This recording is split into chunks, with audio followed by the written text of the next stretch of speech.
Vamos começar então o nosso estudo de introdução aos algoritmos. O algoritmo ele pode ser definido como sendo uma sequência finita de instruções bem definidas e não ambíguas, cada uma das quais pode ser executada mecanicamente num período de tempo finito com a quantidade de esforço finita. Essa é a definição que nós temos na Wikipedia, que serve perfeitamente ao propósito do nosso curso. Autores diferentes dão definições diferentes, mas o sentido básico é esse aí. As características de um algoritmo são: primeiro, um algoritmo precisa ser finito, terminar em um tempo finito, precisa ser não ambíguo, ou seja, não dar jamais margem a uma dupla interpretação, ser capaz de receber, gerar e fornecer informações e ser executável. Essas são as características do algoritmo. Agora nós temos um exemplo de algoritmo. Uma receita de bolo ela pode ser vista como um exemplo de algoritmo, né? Nós poderíamos ver assim, aqui nós temos, por exemplo, uma receita para fazer um bolo. Então, quais seriam os passos em linhas gerais? Seria o primeiro, providenciar os ingredientes, manteiga, ovos, massa, seja lá o que for. Depois, fazer o que com esses ingredientes? Misture os ingredientes. Depois, terceiro passo, despeje a mistura na forma do bolo. Depois, quarto passo, leve a forma ao forno. Depois, quinto passo, espere até ficar no ponto. Depois, sexto passo, retire a forma do forno. Nós podemos fazer algumas observações a respeito dessa definição de algoritmo, dessa forma de fazer algoritmo.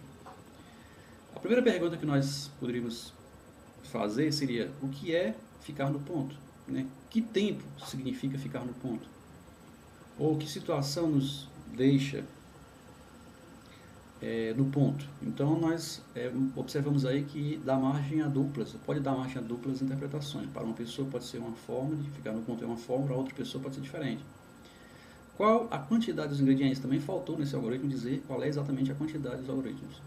Se você disser muito ou pouco, você também não está dizendo muita coisa, porque fica difícil você muitas vezes dizer quanto é muito, quanto é pouco. Para algumas pessoas, muito ou pouco são quantidades diferentes. Quando acender ou apagar o forno também não faltou nesse algoritmo, não foi dito, né, em que momento você devia fazer isso. Misturar os ingredientes de que forma? Qualquer pessoa que pegasse essa receita e fosse executá-la, né, ela faria da mesma forma? Essa é uma pergunta também que você deveria se fazer, você poderia se fazer. Qualquer pessoa executaria dessa forma, da mesma forma.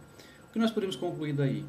O que nós podemos concluir daí é que uma receita de bolo, né, não é um bom exemplo de algoritmo em face daquelas características que nós colocamos.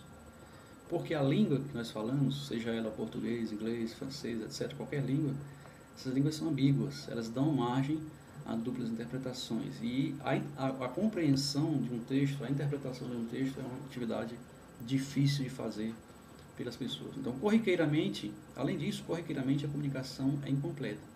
É preciso que a outra pessoa, quem recebe a comunicação, ela complete, termine, finalize o texto, a comunicação, a mensagem que está chegando, para que essa mensagem possa ser compreensível. Então, muitas vezes, a tarefa de completar o texto, completar a receita, completar o algoritmo para poder ele ser executável. E nós temos um outro exemplo de algoritmo, por exemplo, calcular a média aritmética. Então, calcular a média aritmética é um outro exemplo de algoritmo. Nós vamos ver aqui que está descrito em 3 passos. Primeiro passo, receba 2 números, chamando-os de A e B. Então, A seria um número e B seria, obviamente, o segundo número. Calcule a média aritmética segundo a fórmula A mais B sobre 2 e represente o resultado por média. Então, média seria a representação do resultado A mais B sobre 2, onde A e B seriam os 2 números recebidos. Mostre o valor representado por média.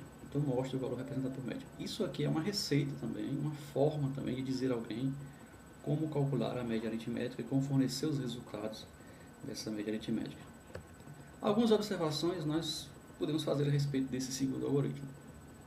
Nós observamos uma grande melhoria em relação ao algoritmo 1. Nesse caso, nós temos uma menor ambiguidade, está mais claro, né, qual é o objetivo do algoritmo.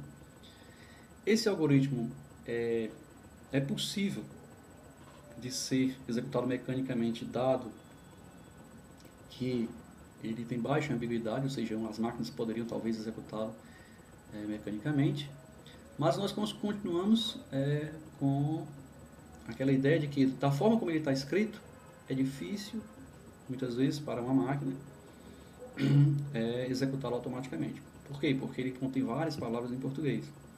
E português não é uma boa linguagem para fazer algoritmos. Por que o português não é uma boa linguagem para fazer algoritmos? Porque ela dá margem a várias interpretações, ela é ambígua, ela é prolixa, você tem que escrever muito para significar uma coisa simples, para dizer algo, você tem que muitas vezes escrever muito.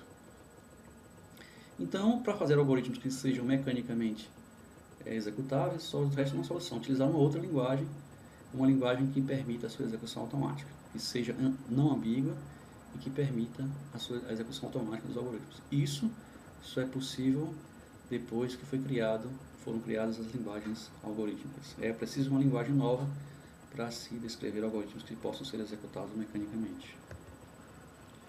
Como exercício, né, dessa primeira definição de algoritmos, nós deixamos para você experimentar descrever de forma precisa, bem detalhada, não ambígua, de forma a nunca deixar duplas interpretações, tarefas simples do cotidiano, como por exemplo, trocar um pneu, como trocar uma lâmpada queimada, como escovar os dentes, como ler as horas de um relógio com ponteiros. Experimente, né? Descrever como é que você lê as horas de um relógio com os ponteiros, um relógio analógico, né?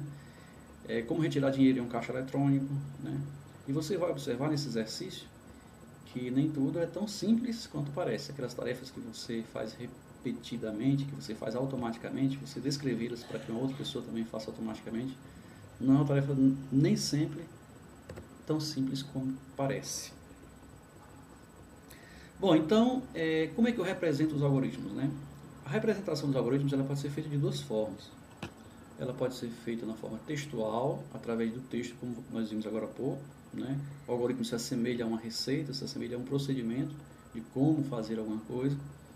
Ou pode ser representado da forma gráfica, quando você usa símbolos gráficos para representar as atividades que você quer que sejam executadas. Numa forma textual, você teria as atividades escritas em sequências, onde cada linha representaria uma atividade a ser executada. Na forma gráfica, você tem as atividades representadas através de símbolos gráficos, onde a geometria do símbolo diz para você que atividade deve ser executada. Então, esse símbolo aqui é um símbolo típico. Esse símbolo aqui você pode ver, é um símbolo típico para entrada e saída de dados. Esse símbolo aqui do losango é um símbolo típico para uma tomada de decisão. O outro símbolo para saída de dados, só dados impressos, né? Aqui é um formato de um papel impresso, seria uma impressora, algo impresso. E isso aqui também é uma saída de dados. Então a entrada é uma decisão, saída de dados seriam, essas figuras representariam exatamente esse tipo de atividade. Quais são os símbolos gráficos então que eu poderia utilizar? Então nós temos aqui para a entrada de dados, nós temos esses símbolos aqui, que são um paralelogramo e um retângulo com canto cortado, um retângulo simples para cálculos, os losangos aqui para tomada de decisão, né, os símbolos de saída de dados são esses três aqui, né, esses dois aqui, perdão, e operações com arquivos, com banco de dados, seria esse símbolo aqui, esse símbolo, né, um retângulo com os cantos ou com as bordas arredondadas aqui para denotar o início e o fim de um algoritmo. Então, essa seria a forma de representar os algoritmos.